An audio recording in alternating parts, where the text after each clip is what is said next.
Se soumettre en accord avec les politiques mises en œuvre, se soumettre à regret, sous la pression, ne pas se soumettre et se relever. Ainsi se résume désormais notre choix de vie. Les événements mondiaux, vécus depuis 2020, amènent chacun à sa propre croisée des chemins.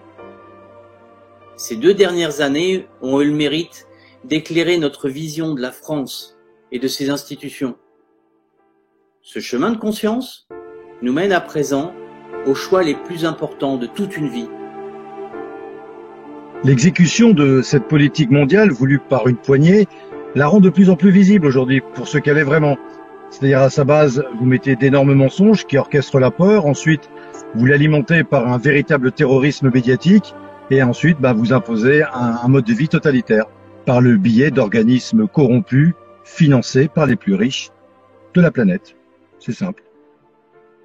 Le faux prétexte sanitaire est utilisé à répétition, tout comme peut l'être le prétexte écologique, dans un contexte de pénurie organisée, qui vont très vite aggraver la situation pour mieux soumettre les populations. Les niveaux de corruption, mais aussi d'incompétence des institutions, des milieux politiques, des milieux médicaux, de la presse subventionnée, ont permis jusque-là cette mascarade, face à un peuple médusé, hypnotisé par la propagande et diverses techniques d'ingénierie sociale, conduites sur des décennies. La révélation est brutale pour beaucoup d'entre nous. Oui, nous sommes à la croisée des chemins. Faire le grand écart entre la peur de dire non et la liberté de choix n'est plus possible. Trop d'enjeux en sont tributaires. Il en va de l'avenir des générations qui nous suivent. Ce sont désormais 2 modèles de société très différents qui se présentent à chacun de nous sans compromis. D'un côté, on nous annonce, au travers d'un nouvel ordre mondial, une société uniformisée de contrôle total des individus avec des visées transhumanistes. Celle que tentent d'imposer avec autorité les gouvernements des nations occidentales et leurs mentors, celle où les gardiens de la paix sont devenus les forces de l'ordre. Un modèle où toutes les libertés fondamentales, jusqu'à la dépossession de l'éducation des enfants, seront perdues, en échange d'une prise en charge du citoyen réduite à une dépendance croissante aux autorités par le biais de règles liberticides et de technologies intrusives. Cela peut séduire ceux qui céderont à la peur.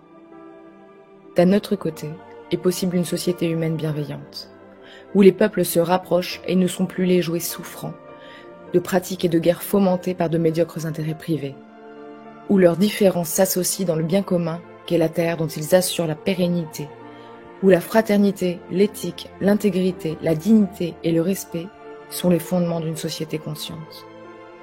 Les temps sont venus, nombre d'entre nous l'ont compris.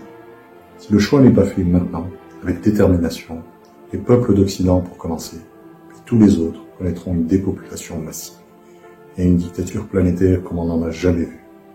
Ce n'est pas une théorie dite complotiste, c'est ce qu'il nous annonce très clairement. Tout cela est vérifiable par quiconque en fera l'effort. La France, en tant que nation, et par nation il faut entendre un esprit, une langue, une culture, un patrimoine né de cet esprit, et non une couleur politicienne. La France, donc, a été littéralement démantelée par les pouvoirs successifs au fil des ans. L'excès du pouvoir présidentiel y est unique en Europe, et sa constitution est gravement violée depuis 2008. Une confusion croissante est entretenue sur ce que sont les valeurs de son peuple, à commencer par le devoir inné de protection des plus vulnérables, pour nos anciens et nos enfants, le respect entre hommes et femmes, entre adultes et mineurs, entre l'humain et les autres règnes vivants, entre l'homme et la terre qui l'accueille. Il faut porter le regard haut, car c'est à ce niveau et pas en dessous que se situe aujourd'hui notre décision la plus importante. Ne nous arrêtons pas aux détails dont les politiques, les médias et l'opposition contrôlée nous sature. Il n'y a aucun salut à ne regarder que le bout du doigt et non ce qu'il désigne. Allons-nous continuer à laisser grandir l'infamie jusqu'au point de non-retour? Ou allons-nous dire non, une fois pour toutes? Chacun va-t-il continuer à regarder ailleurs jusqu'à ce que l'ailleurs soit son présent et qu'il sera trop tard? Ou chacun va-t-il enfin prendre la pleine mesure de ses responsabilités? Il existe un peuple de France dont l'héritage inné ou acquis coule dans ses veines. Il est prêt désormais à se lever pour restaurer sa souveraineté et arrêter dans leur course folle les sociopathes qui veulent pour lui écrasement, dégénérescence, contrôle et soumission.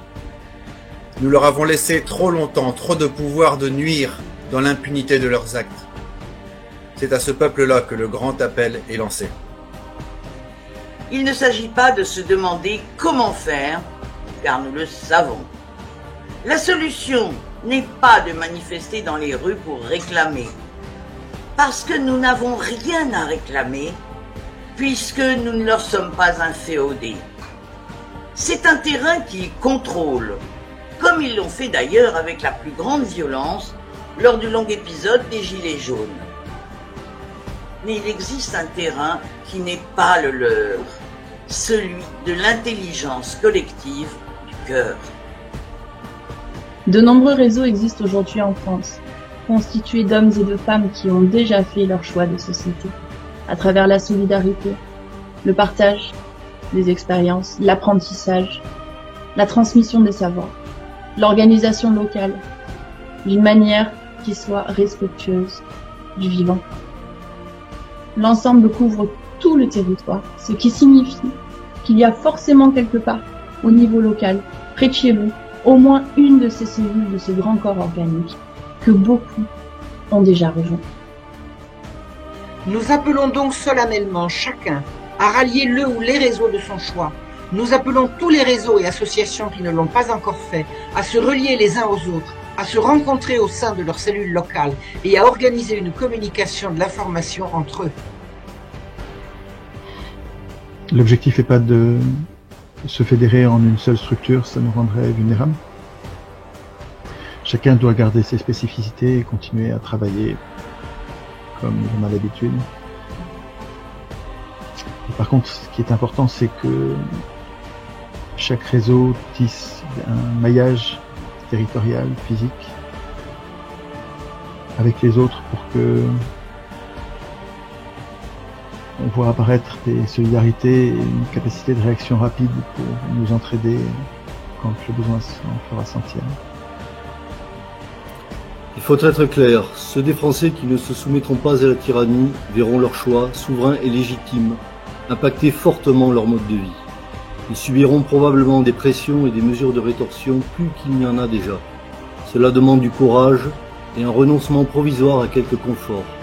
C'est le prix de la liberté et de la souveraineté. Mais il est évident que ce choix individuel ne sera possible qu'à travers la solidarité de tous. C'est à travers ces réseaux que nous la trouverons, car elle existe déjà sur le terrain et nous nous employons tous à la développer davantage. Plus personne ici ne sera seul pour faire face aux difficultés à venir à court terme et nous pourrons organiser correctement la protection des enfants et des plus vulnérables. Nous manifesterons ainsi la volonté d'un peuple qui se rassemble de plein droit dans une intention pacifique, dans le devoir et la détermination d'arrêter par son nombre et sa volonté la folie de quelques-uns. Car il est important que tous les corps de l'État, en qui demeurent des valeurs saines, voient émerger ce peuple souverain au sein de la confusion. Eux aussi sont désormais à l'heure des choix et devront choisir leur camp.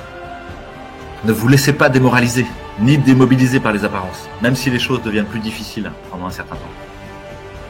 Un ferment des plus fertiles est déjà à l'œuvre dans ce pays, à travers des hommes et des femmes lucides et déterminés.